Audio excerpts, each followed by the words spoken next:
ایک دفعہ کا ذکر ہے، کسی جنگل کے ایک درخت پر ایک سیانہ کوا رہتا تھا۔ کوا بہت خوشحال زندگی گزار رہا تھا۔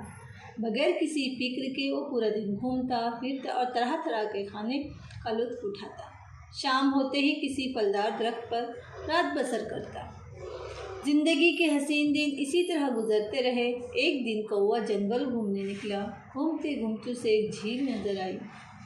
یہ جھیل جنگل کے بیچوں بیچ تھی، جہاں کئی پرندے بسیرا کرتے تھے۔ کوا پانی پینے کے لیے جھیل کے پاس اترا تو اس کی ملاقات ایک ہنس سے ہوئی۔ جلد ہی ہنس اور کوا دوست بن گئے۔ لیکن کوا ہنس سے ملاقات کے بعد کچھ پریشان رہنے لگا۔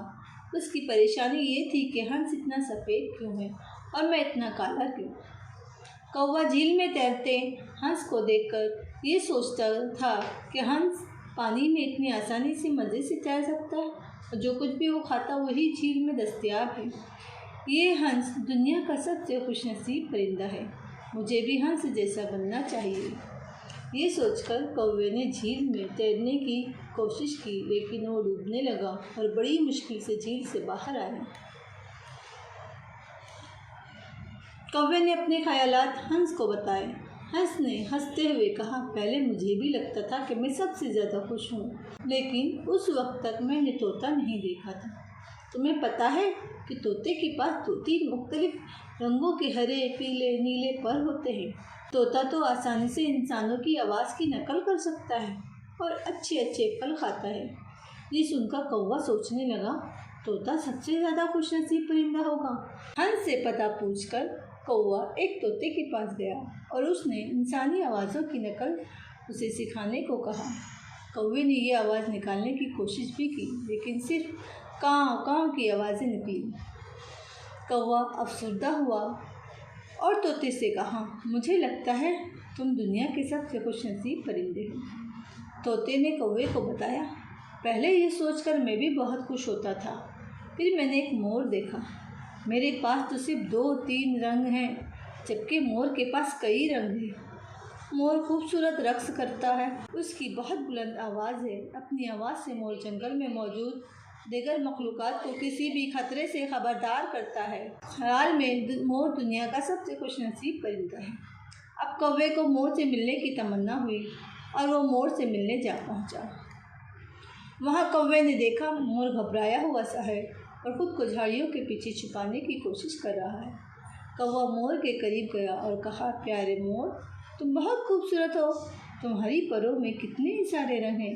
تمہاری دلکشی، خوبصورتی اور رقص کی تعریف تو پورا جنگل کرتا ہے۔